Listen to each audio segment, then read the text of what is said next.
commercialization of our politics to the level of I can't nominate somebody to vie for a political seat without asking for facilitation fee. The other thing is about the logistics. You understand that you need to take signatures from, I think, 24 counties. Mm-hmm. So for you to collect signatures from all these counties, and based by the virtue of those commercialization challenges, it means that you will have to move around the counties extensively so that you can convince people to take these signatures. So there is a lot of logistics also involved in terms of compliance with the 24 counties. But I must say that UDA, based on its structures, we have the county coordination teams. It was a seamless process. We were able to take signatures a record 3 days. And now the challenge was now taking the signatures to the Iebc and complying with the process at that level of, because Iebc had other specifics in terms of how do you seal the signatures and how do you seal the documents as you submit to them. So you could see some presidential candidates being taken back and forth in terms of complying with the Iebc seal mechanism. So, but in terms of collection of signatures, I think we need to do a lot as a country. Mm-hmm. That I don't have to sign to somebody because I'm not convinced of his ideologies, or I don't have to sign so that I can be given some stipend or some facilitation fee. Right. Yes. So as you tell us that, also the DP, as you can see there, has just moved to another section, and right now at this particular point, what is being done is to just identify whether he is the one, and there he has to present his national identity card, and of course his biometrics also have to be taken there just to confirm that he is the one who has presented himself to the Independent Electoral and Boundaries Commission's agents there. So he'll be moving from one station to the next and presenting the requirements as they are needed. From one point, of course, he's going to be told to bring in some of his papers. Others, at some stations, of course, like what you have just seen there, he's going to be, asked to identify himself. Of course, the necessary documentation to ascertain whether he is the aspirant on record, and of course also other stations. Of course, that is where he's also going to be required to bring the backup of those who are nominating him, the political party, the list of supporters who have signed and also handed him the photocopies of their national identity cards, just so the Iebc officials can ascertain that he has the support of Kenyans. 48,000 signatures, and of course these signatures have to come from at least 24 counties, and we'll take you through that. But I'm curious, Churchill, with this number 24 for a presidential aspirant, why is this important? There has to be a reason why that threshold had to be put there. 48,000 signatures, and it's not just from one county, because you can go to your relatives and you get that, and your friends within the same location, but it has to come from cut across the nation. Why do you find this important for where you sit? One, it's because of the, you're going to, as a president, you are the unifying figure. You are the symbol of unity of the country. And you are going to lead the whole of the population that is within the geography of the country. So it means that for you to be president, then you must then show that you have got people who believe in your ideology from at least a half of the country. And half of the country means that you have at least 50+1 support from the country. So that in essence, what the Constitution tried to show is that they tried to remove the whole concept of localizing your support base, maybe from the areas of your political jurisdiction, maybe within your ethnic community or within your region, so that you can be able to find ways of having influence and expanding your political thinking to other parts of the country. And this is extremely significant in trying to unify, trying to create a nation. Mm-hmm. And you as a presidential candidate, being a symbol of national of national unity. Yeah. There's one also emerging issue, and both of you can give me your feeling about this, that was raised even with Mwangi wa Iria, who is one of the, should I say was or is, because there's still an issue back and forth about his clearance. One of the aspirants was querying what record IEBC is using to verify these signatures. His concern was we do not have like an official bank of signatures that IEBC will use to decide whether a signature is should be rejected or should be accepted. I don't know what your feeling about this is. Is his concern valid, and is that probably a lapse on the part of the Commission that probably should be rectified in future? What do you think? Let me start with you. I think he is correct when he says that we don't have a specific verification mechanism that can verify whether this is an official signature of this person. But I must also be practical, because for me, even the signature that I use in a public space and the signature that I use privately are not the same signatures. So there is that understanding of Kenyans might be using different signatures in different to serve different purposes. The signature that I would use to sign an attendance sheet in a classroom is not the same signature I will use in a bank for a bank account or a bank check. So I think there's that diversity in terms of using signatures to serve different purposes. But I think IBC should be a bit clear and should be a bit thorough in terms of these signatures. They should actually be, if phone numbers is one of the numbers that are being used in this nomination fee, I think they should at least try to verify to that level, to ask these persons by the phone numbers that have been provided, are you the person who signed for this person?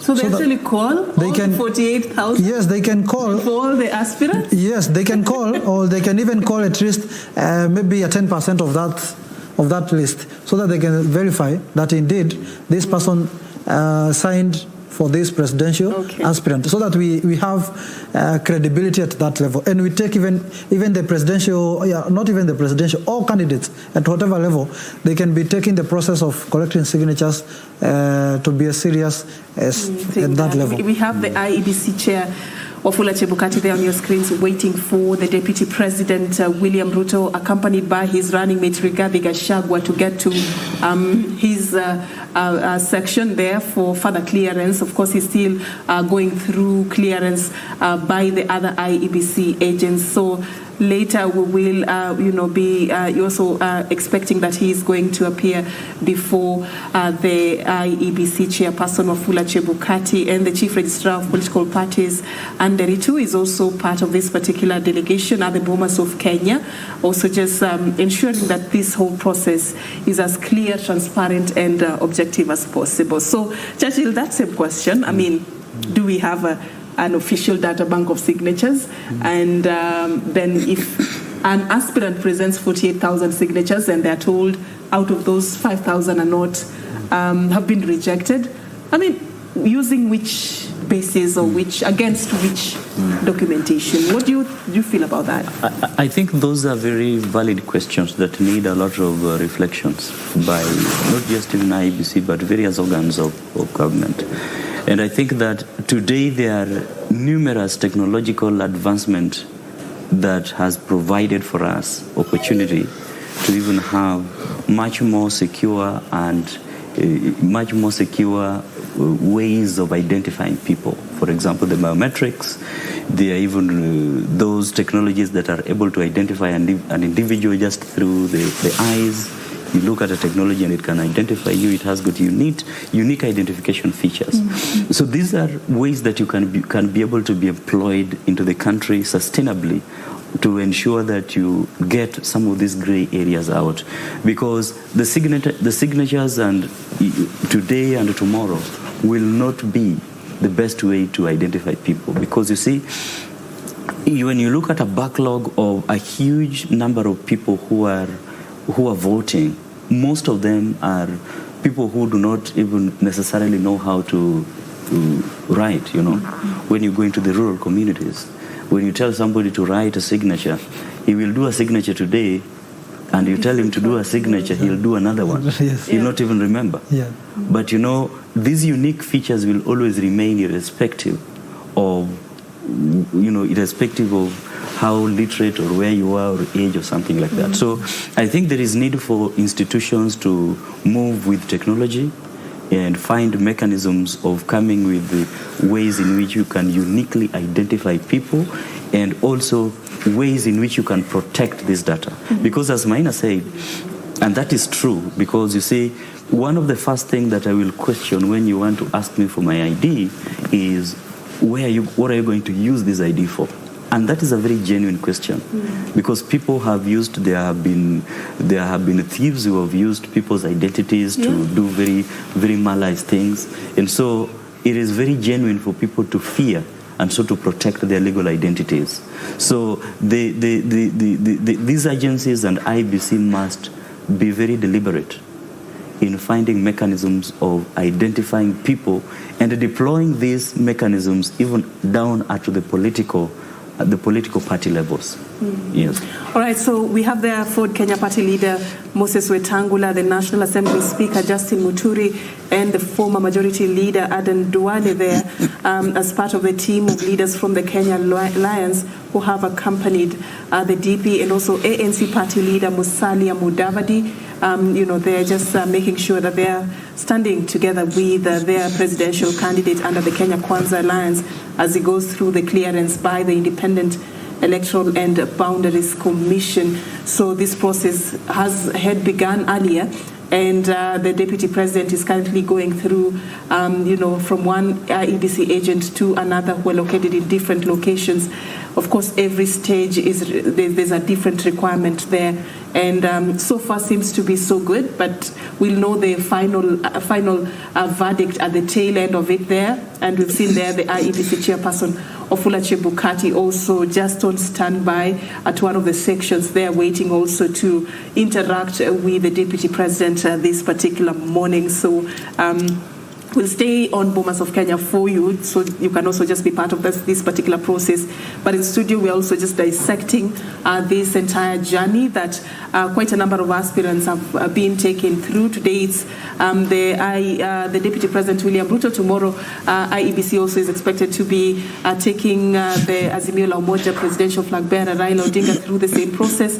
Of course, others also slated for different days. On Monday, 3 other aspirants are slated to be taken through this particular process, including Safina Party presidential aspirant Jimmy Wanjigi. But today it's the DP's day, and he has quite a busy day ahead. And, at this point, maybe Karobia, you can tell us, this is significant in different ways. Yes. And Churchill also told us this earlier. Yes. Part of it is actually to go through this clearance. Yes. But there's that political significance that it comes with.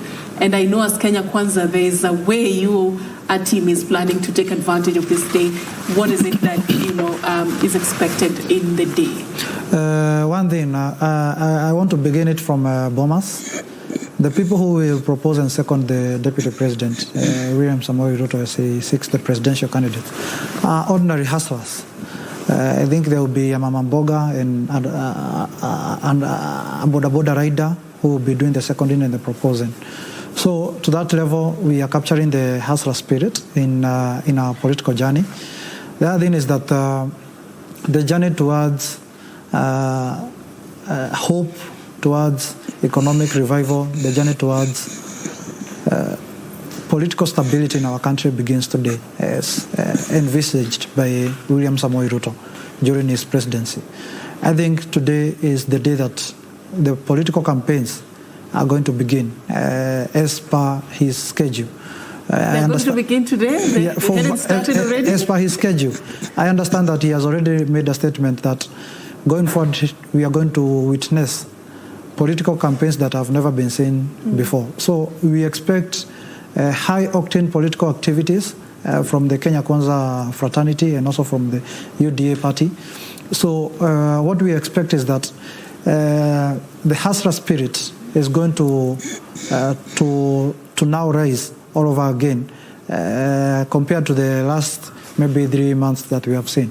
you might see that now we are going to have the engagements, robust engagement with the people. Remember that DP William Samoei Ruto has been doing the economic forums. In the next few days, you are going to see him signing the charter that have been developed out of the economic forums that he has had with various in various counties.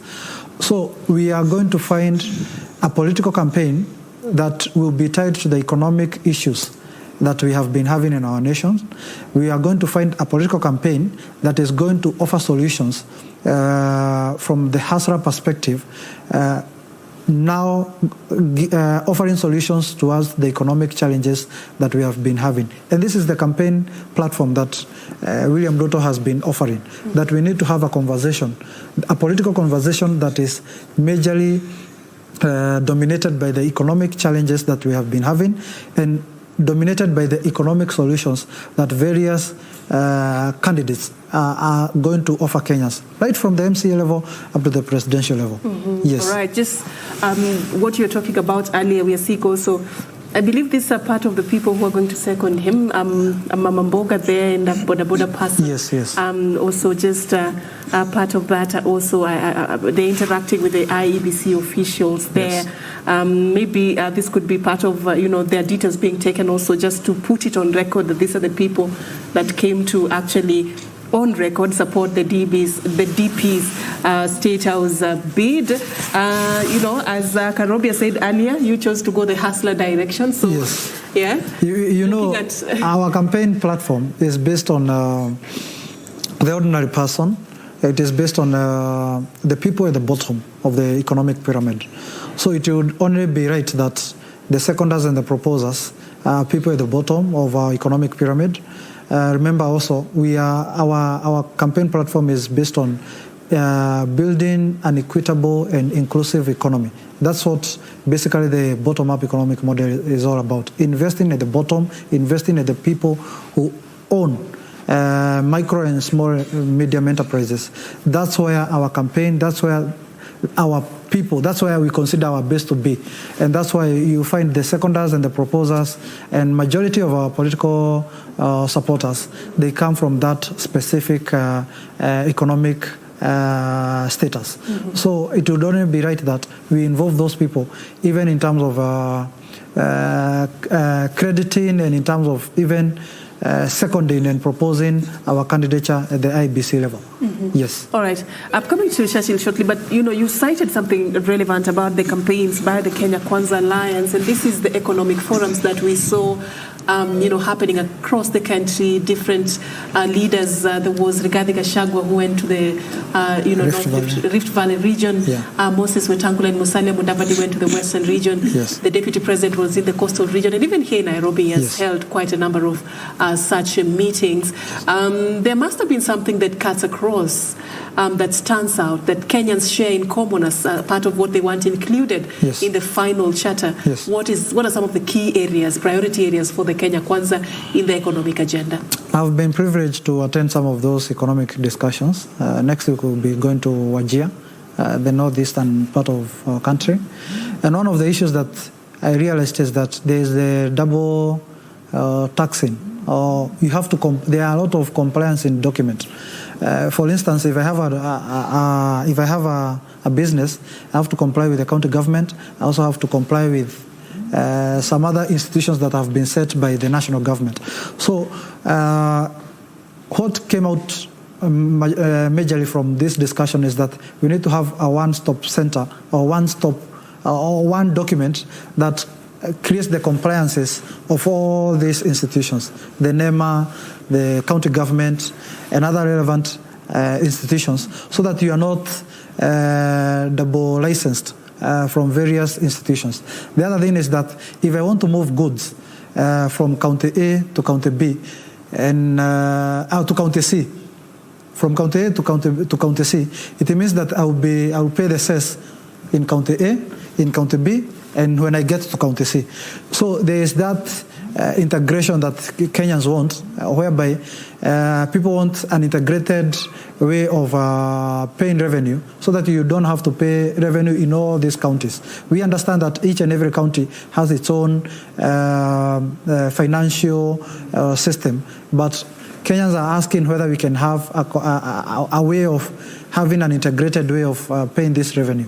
The other thing is about removing the police force from the management of our economy, whereby you find the police are being used as instrument of getting to our businesses as a compliancing agency by the government. So we want to remove the police from management of our economy and making them to be enablers of the economy. Like, I can feel safe when I see a policeman. I don't see him from the point of him coming to my business to ask for certain compliances. I see him from the perspective of him protecting my business. The other thing is all about the credit card. There's the issue of Shylock and the venture capitalist. In the Western world, they are called capital venturists, but in our country, they are called Shylocks. There is a lot of, these people are going to, they give you credit or they give you a certain amount of money to start your business, but the mechanisms of you paying is the double amount of what you have paid, whereby I give you 100,000 to buy a motorcycle, and I expect you to give me 200,000. That is almost 100,000 interest rate. So the Kenyan or the people that we were interacting with in the economic forums, they were saying that we need to have a government-led circle where people can go and ask for money, and the only security or collateral that people expect from you is how credible are you in terms of paying these loans or credit that the government circle is giving you.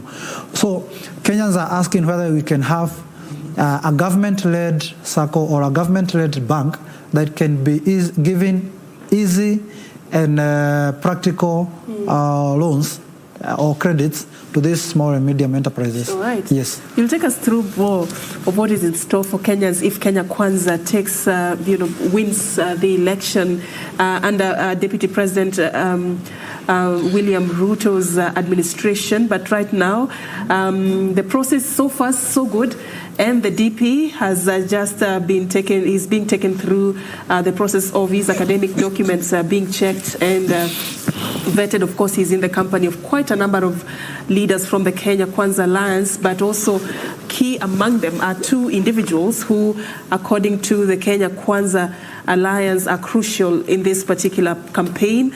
We have a representation of the vulnerable in the society, those who are called, according to the Kenya Kwanza hustlers, a mama mboga there and a motorcyclist, a boda rider, who are going to be part of those who are going to propose and second the candidature of Deputy President William Ruto in his bid to succeed President Uhuru Kenyatta. And we're just going to take you back and forth at the Bomas of Kenya and in studio just to also follow this entire process from when it began to the tail end of it, when the DP is going to submit all that is required by Iebc.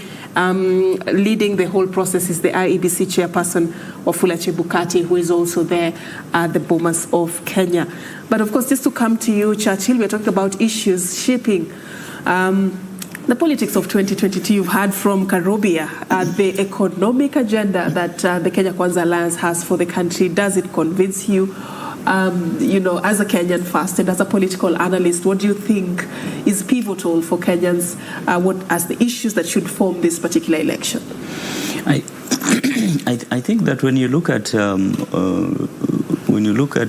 Kenya where we are now, we've moved from a point where the clamor for power was about opening of the political space to points where the country wants to move into medium-sized economy that is driven by industrialization, is driven by companies that are able to produce. And so that's why there's a lot of discussions around the economic liberalization and economic liberation, which is very important. Now, as to how the political players bring out these issues, it depends on how they believe in it and how they think that the people will accept it. For example, Kenya Kwanza, they believe that when we bring this from the perspective of the bottom up, which is trying to empower the young people. I mean, not really the young people, but the people at the bottom, with the aim of building a strong base of economics from the low level, so that they can be able to use it to grow the national economy. And their opponents, when you look at also the Azimio as well, they also are speaking sort of the same language. It's sort of same language, different what I would call different terminologies. Okay, but for me, I think from where I sit as an expert on governance, is that the country needs to move into economic liberation, where people are involved into the economic development. The issue is, are we really ready, and are the political players really ready for what they're talking about? And do they know what it really takes to do some of these things? Because you see, when you want to engage the people into economics, all right. Sorry to cut you short. Just taking our viewers through what's happening right now. The DP is currently meeting the Iebc chairperson Wafula Chebukati.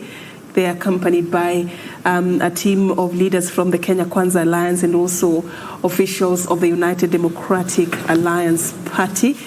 We see there the Mama Mboga and the Boda Boda person there also sitting in front of the Iebc chairperson Wafula Chebukati, as they wait now to be taken through part of the process of clearing him on the road to the 2022 presidential race.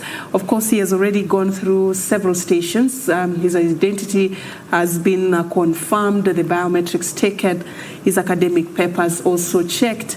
And of course, also part of the requirements was that he submits 48,000 signatures of supporters from across at least 24 counties. And of course, also this should be accompanied by photocopies of the national identity cards, and that also was something that he was earlier taken through to submit and verify whether he has all of them.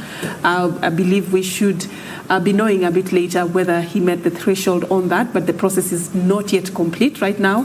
He is appearing before the Iebc chairperson Wafula Chebukati and other Iebc officials, so that we can know what next after this, what will happen, and will he be cleared now to be part of the list of those who are going to be vying for the country's top seat. This is a matter of wait and see. Of course, we should be knowing this information as soon as he finishes the entire process. And I believe also the DP is going to take time also to address his supporters at this particular forum before he kickstarts his busy day, the schedule that he has to traverse different parts of Nairobi for the political rallies by the Kenya Kwanza team.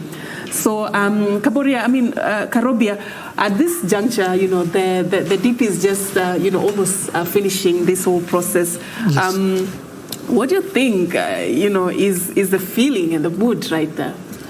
No. Okay, I understand. Let's listen into what is happening at Bomas first, and then we'll come back to you, just so you can tell us more about some of the things that you think are going on right now in the mind of the DP and also part of the leaders who are there. Yes. Let's listen into what is happening at the Bomas of Kenya.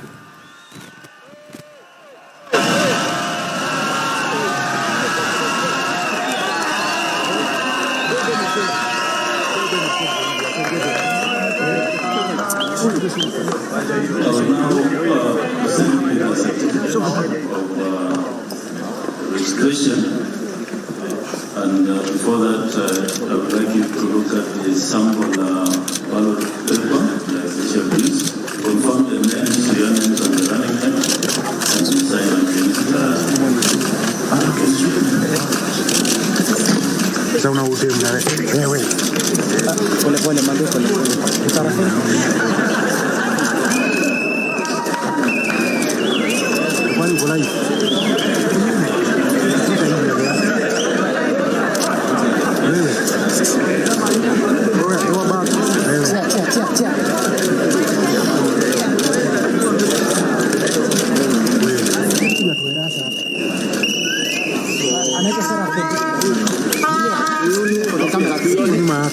Questions, please.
Mr. Chairman and Wafula Chebukati and the returning officer for the presidential election this year, 2022, members of the commission, my friends and distinguished colleagues in UDA and the Kenya Panza fraternity, dear Kenyans, I'm delighted this morning to receive the certificate that will allow Kenya Panza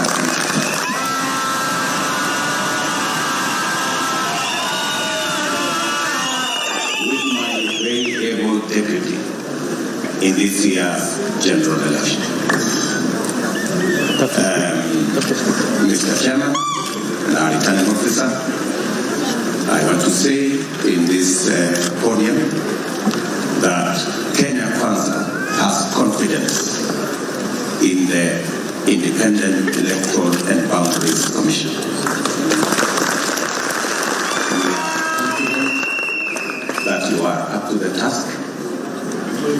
I also want to commit that my team in Kenya Kwanza and I will work with you diligently so that we can have a credible, free, fair, democratic, and verifiable election.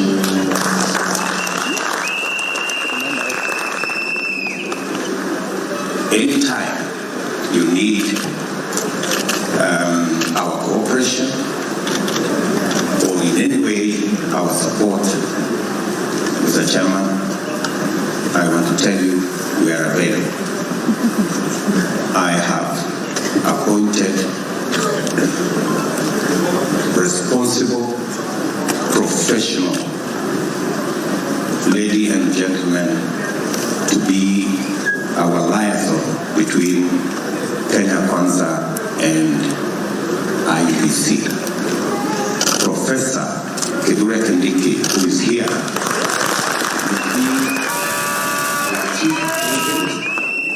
assisted by Veronica Maina, Josephat Nanoko.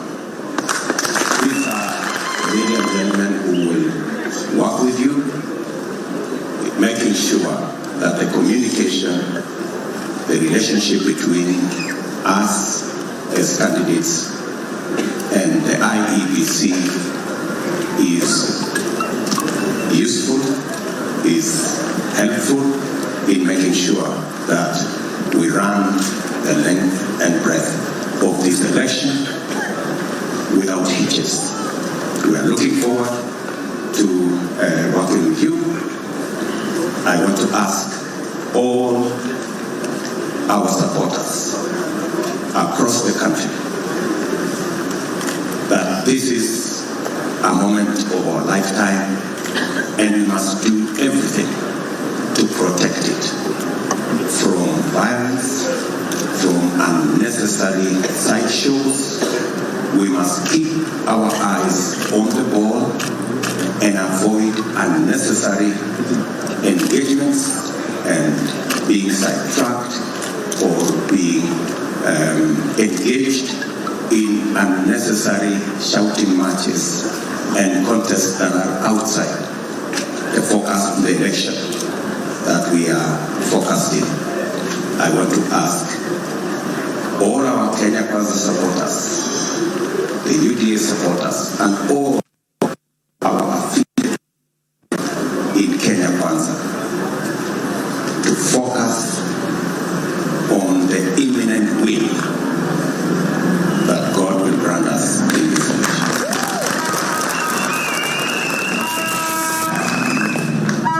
Mr. Chairman, we are committed to the code of conduct that we have signed to keep this election above board.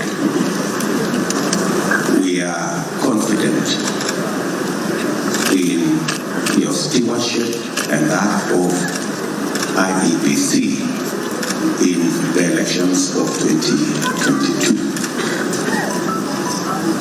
Let me also finally say, Mr. Chairman, we will, as and when we come across issues, we will forward them to you in a formal manner so that we can address any issue that may come along the way as we go to this election. And let me also say that we do not want to be favored. We want to be treated fairly. Like we are not asking for what is more than is fair, and that is a right to us. Respectfully, we want to request our friends in the fourth estate, the media. We want to request them to be fair. So far, we have been treated unfairly by some media houses. We respect the decision of whatever media house to have a candidate in this election. We respect their decision, but they should be decent and declare that they have a candidate in this election. The most decent thing to do. We have raised these concerns, and through you, Mr. Chairman, we want to raise these concerns. The IEBC has a duty to make sure that there is a level playing ground for all participants in these elections. All candidates should be treated fairly. When some media houses, like for example Citizen, they give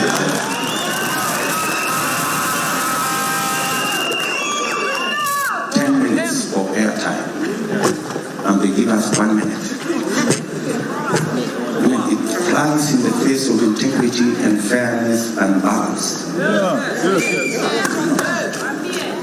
When Daily Nation and Inoro and Kameme do whatever it is they are doing, we have no problem with them taking whatever position they take, but they should be honorable and say, in this election, they have chosen a side, so that as Kenyans watch their news, as citizens read their headlines, and as Kenyans listen to their issues, they should be informed that these are media houses that have taken sides.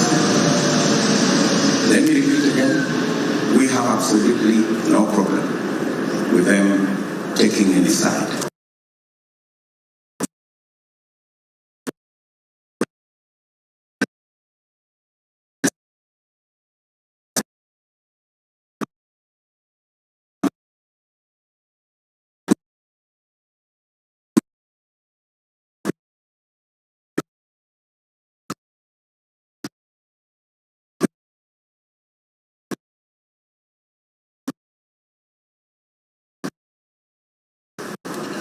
they told us that this is a podium, or this is a platform that is supposed to assist the people of Kenya to understand the candidates and their issues and their ideas, and so that Kenyans can choose on the basis of information and knowledge. But to be fair, if the presidential debate is being organized by a media that has taken sides, by people who already have skewed the playing field in favor of one side, what moral authority do they have who are not their candidates to attend a pre-arranged, pre-rigged presidential debate? I mean, surely, ladies and gentlemen, it's not too much to ask. We're just asking for fairness. If you have decided to choose a side, organize a presidential debate for that side.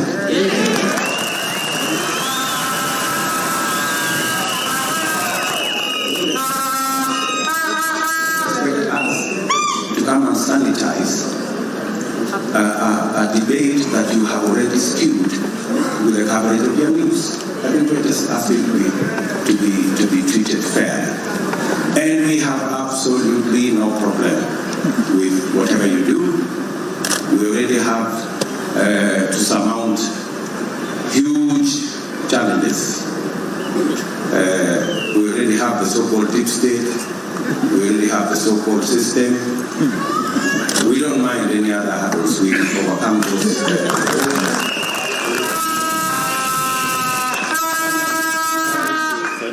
Yes, thank you very much, Mr. Chairman. Finally, let me again repeat that as Kenya Kwanza, we are going deep into this election with a lot of clarity, and we will work with all Kenyans. And I want to ask the people of Kenya to participate in this election, whichever side you are. Know that this is our country. It is our responsibility to keep it safe, to keep it peaceful, all of us, irrespective of who you want to vote for, or irrespective of which side you belong. Thank you very much.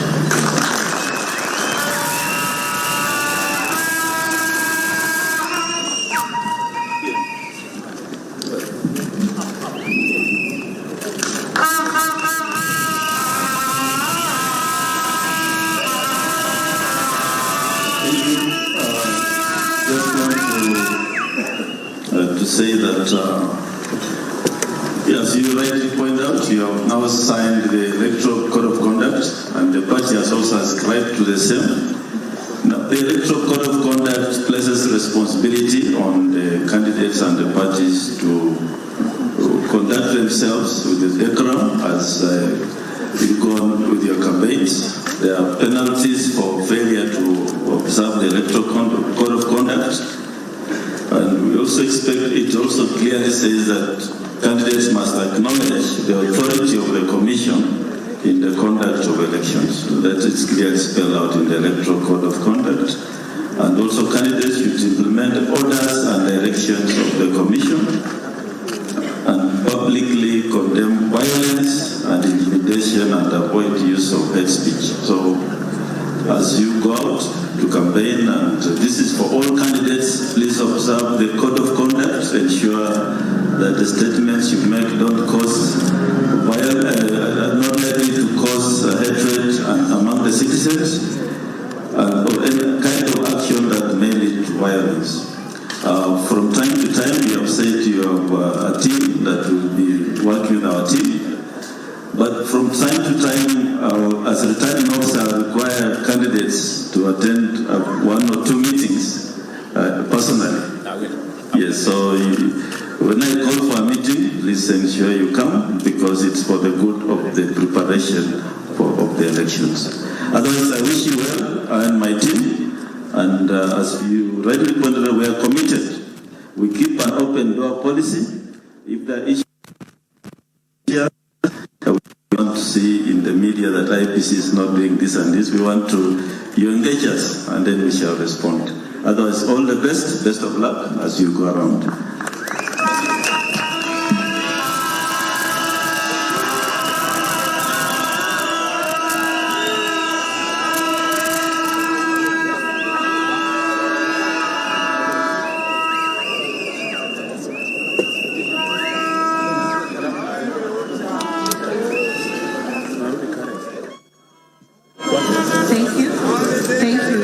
Thank you very much.